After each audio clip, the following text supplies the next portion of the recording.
Today I'm going to tell you about the linear ramp control built into the Altronic DE3000.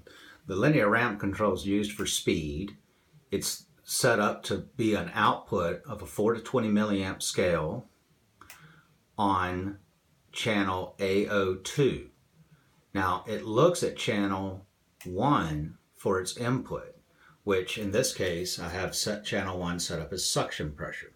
So I'm going to talk to you about a few things on the menu system. The first thing we're going to do is set up how we calibrate it. So I'm going to go into the menu by pushing menu, then enter, then menu again to continue.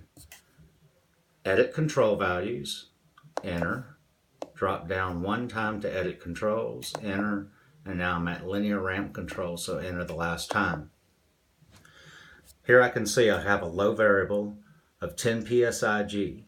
And at 10 psi on my suction pressure, I'm saying, hey, I'm going to put out 7 milliamps.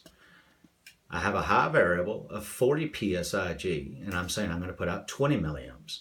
Now, what I've done here is I'm not letting it go all the way to 4 milliamps. I'm letting it go down to 7 milliamps and stopping. Obviously, this would be in auto.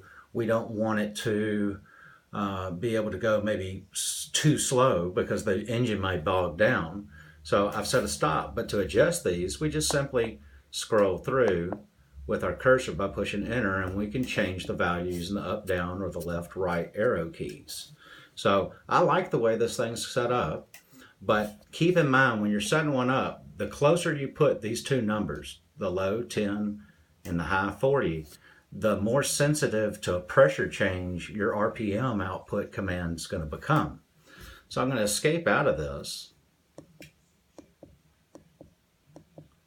And now I'm at the home screen. Now I'm going to go into the next menu. So I'm going to push next, enter, next, and I'm at the analog output 1 screen, which is set up as a PID loop. We can definitely see that. So I'm going to push next one more time, and it takes me to analog output 2. Now, analog output 2 is showing us that the calculated RPM is 1400, that it's in auto, which is a new feature. We'll come back to that in a minute. It's at channel analog 2, or analog output 2, and it's at 100%. My current suction is at 42.4 psi. Now I'm going to go to where I'm measuring the output, and we can see, yeah, it's at 20 milliamps right now. Disregard the word suction pressure in that gauge. I use that gauge for a lot of experiments in my lab. So what I'm going to do right now while I'm in this menu is I'm going to just slow down or lower my suction pressure and disregard my actual RPM because I am in a lab and I'm running a simulator. I can change that to anything I want by twisting a little knob. So just disregard that. But keep in mind in the real world, you're going to see your engine change. Okay, so I'm at 40 psi, and as soon as I start dropping down, look what happens. My analog output changes, and we can see where I'm measuring that output, it's changing with it. And remember, what I've done is I've set a stop because I don't want my engine to run too slow.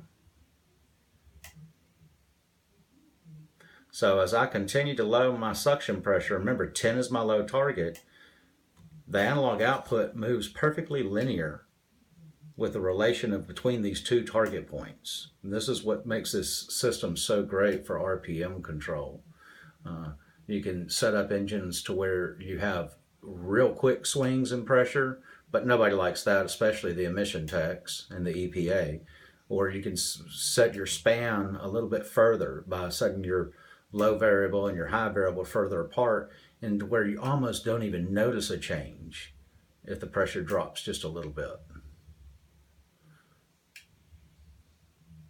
Okay, so I'm at roughly 25 pounds. I'm going to kind of hold it here, and we can see we're putting out 58%, which is 13.3 milliamps.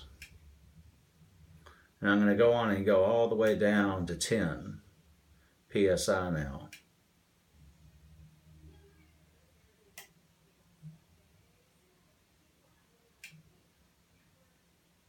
Okay, now notice we stopped at 19% out, and remember that operator limit on that low variable I had set it 7 milliamps, and there we are.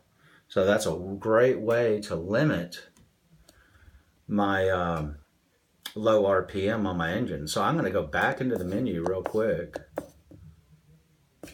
by escaping out of this. Menu, enter, menu. I'm going to go back into controls, back into the linear ramp. And now I'm just going to change that low variable a little bit. Let's change it to 5.5, and we'll call it good. And if we go back and look, so I've just lowered the RPM on my engine. All right, now I said I was going to tell you about the auto feature, which is something that's brand new. So I'm going to go back into the next menu. Right now it's in auto, but watch what I can do. This is really cool. I can toggle it into manual by pushing F1. And now I can speed my engine up manually.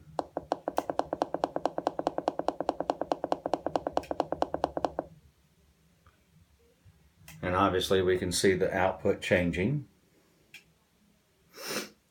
Now here's what we did that was really cool. I'm going to raise that suction pressure up to full rate. So I'm going to go back up above 40 psi. Now what we don't want is we don't want too quick of a change on an engine RPM, especially one with turbos. So I'm going to toggle this thing back into auto, and what we should see is we should see a nice slow ramp up to 20 milliamps or 100% out now that we're above our high set point that was set at 40. And you can see it's changing, but it's not just going instantaneously. It's a slow ramp up. So when we toggle to manual, it freezes. When we toggle back to auto, if the auto setting that's being desired is much higher or much lower, it's going to be a slower change, not an instant change. All right, end of video. Y'all have a good day.